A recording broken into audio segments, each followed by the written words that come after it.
صبح بدا من طلعته. حضرت عمر فاروق رضی اللہ تعالیٰ عنہ رات کا وقت ہے، چہرے پہ نقاب ڈال کے گلی میں گھوم رہے تھے.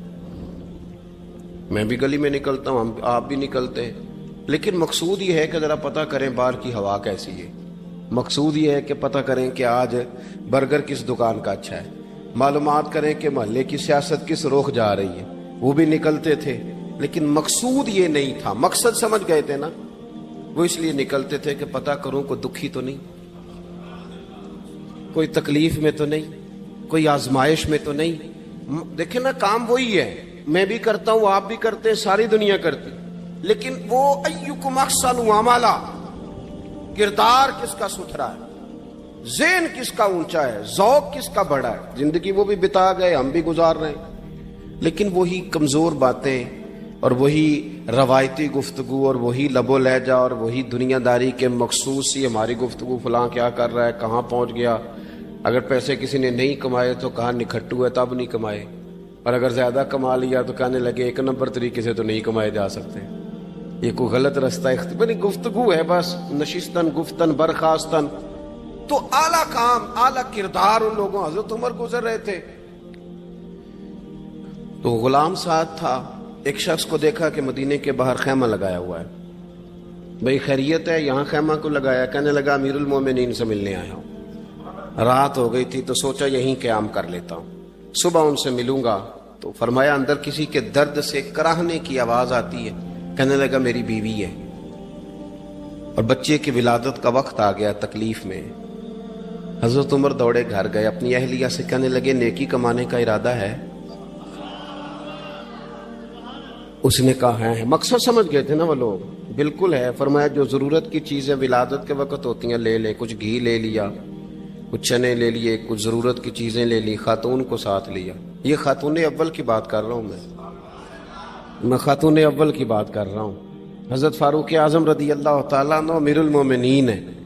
حضرت عمر نے اپنی اہلیہ کو ساتھ لیا، جہاں وہ شخص تھا وہاں آئے. اہلیہ نے حضرت عمر کے ذمہ کام لگایا، آگ جلا لیں، یہ تیل لے لیں، فلاں فلاں چیز گھی میں ڈال لیں، بنانی شروع کر دیں. فاروق اعظم نے ہاتھ کے اندر پکڑا ہوا برتن، چمچہ، ڈوئی بھی آخ لی دے، پنجابی ہے نا ہم، تو وہ کام کر رہے ہیں، چلا رہے ہیں، آگ جلا رہے ہیں. خاتون اندر ڈیوٹی کر رہی. تو وہ شخص جو تھا نا جس کی بیوی تھی، وہ کہتا ہے میں 2-3 دفعہ کا غلام ادھر آ، فلانی چیز بتا. میرے ذہن میں یہ تھا کہ امیر المومنین نے کو بندہ کھڑا کیا آنے جانے والے مسافروں کا خیال کرے.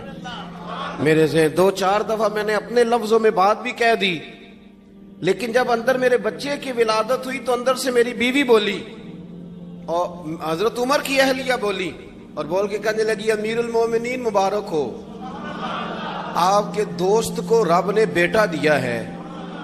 وہ شخص کہتا ہے میں باہر کھڑا تھا، وجود تڑپ گیا، آنکھیں برس پڑی، کبھی نہیں رویا تھا پر کیفیت عجیب بن گئی. کوئی تقریر نہیں سنائی، کوئی اعلیٰ شعر نہیں انہوں نے پڑھا. میں نے جوں لے کر ان کے سر سے پاؤں تک دیکھا. میں نے کہا یہ وہی شخص ہے جس کا نام لے تو کیسر و کسرا کانپ جاتے ہیں، یہ وہی شخص ہے. میں نے جمعے میں کہا تھا کہ روب کپڑوں کا نہیں ہوتا، روب تو دیانتداری کا ہوتا ہے. ہاں بڑا مال کما کے لوگوں نے بنائی ہوتی ہے، کار کوٹھی تو بندے کھڑے ہو کے کہہ دیتے ہیں 2 نمبر طریقے سے آیا ہے. اور 13ویں-14ویں گریڈ کا ملازم ہو تو اس کے سامنے بہت بڑا افسر ڈر رہا ہوتا ہے، یار بندہ دیانتدار ہے، یہ رشوت نہیں لیتا، سفارش نہیں مانتا، یہ میرٹ پہ کام کرتا ہے. تو روب تو آپ کی دیانتداری کا ہے، آپ کی سچائی کا ہے.